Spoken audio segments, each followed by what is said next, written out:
दिन ढलने लगा था। भगवान महावीर घूमते हुए आस्तिक नाम के गांव में पहुंचे। गांव वाले भोजन करके आराम करने जा रहे थे। तभी उन्हें भगवान महावीर के आने की सूचना मिली। पूरा गांव उन्हें देखने के लिए उमड़ पड़ा।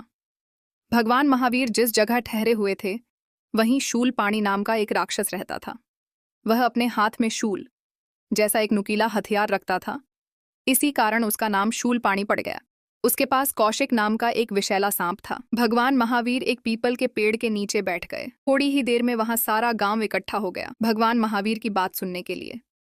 बातचीत खत्म होने पर भगवान महावीर ने लोगों से अपने अपने घर जाने के लिए कहा, पर वे अपनी जगह से हिले तक नहीं। गांव वालों ने उनसे भी गांव में चलने के लिए कहा। गांव के मुखिया बोले, प्रभु, यहाँ एक राक्षस रहता है। वह बहुत निर्दय है। जो भी रात में इधर से गुजरता है वह उसे मार डालता है। भगवान महावीर उनकी बात सुनकर मुस्कुराए और बोले, तुम मेरी चिंता मत करो, वह मेरा कुछ भी बिगाड़ नहीं पाएगा। इतना कहकर वे ध्यान लगाकर बैठ गए। गांव वाले दुखी मन से लौट गए। कुछ समय बाद अंधेरा हो गया। शूलपाणी बाहर से लौटा। उसने भगवान महावीर को उपवन में देखा। वह उन्हें जान से मारने की धमकी देने लगा। भगवान महावीर पर इसका कोई प्रभाव नहीं पड़ा। तब शूलपाणी ने कौशिक नाग से भगवान महावीर को काटने के लिए कहा। कौशिक फुफकारता हुआ भगवान महावीर की ओर बढ़ा। तभी भगवान महावीर ने शांत भाव से कहा, कौशिक, जरा सोचो, तुम क्या करने जा रहे हो? ऐसा करने से तुम्हें क्या मिलेगा? भगवान महावीर की बात सुनकर सांप जहां का तहां रुक गया। शूलपाणी को बहुत गुस्सा आया। वह चिल्लाया, कौशिक, तुम रुक क्यों गए? अब मैं स्वयं इसे मारूंगा। शूलपाणी ने अपना शूल उठाया। जैसे ही उसने भगवान महावीर पर आक्रमण करना चाहा, कौशिक नाग ने उसे ही डस लिया। शूलपाणी धड़ाम से जमीन पर गिर पड़ा और तड़पने लगा। उसे तड़पता देखकर भगवान महावीर को बहुत दुख हुआ। उन्होंने कहा, शूलपाणी, घबराओ मत, मैं अभी जड़ी बूटी लाकर तुम्हारा उपचार करता हूँ। भगवान महावीर जंगल की ओर निकल गए। जड़ी बूटी खोजकर जब वे लौटे तो गांव के बहुत से लोगों को वहां पाया। भगवान महावीर ने जड़ी बूटी घिसकर शूलपाणी का उपचार करना शुरू किया। कुछ ही देर में शूलपाणी स्वस्थ हो गया। वह उठकर भगवान के चरणों में गिर पड़ा और बोला, प्रभु, मुझे क्षमा कर दीजिए, मुझे अपना शिष्य बना लीजिए, मैं अब किसी को नहीं सताऊंगा। भगवान महावीर ने उसके सिर पर हाथ फेरते हुए कहा,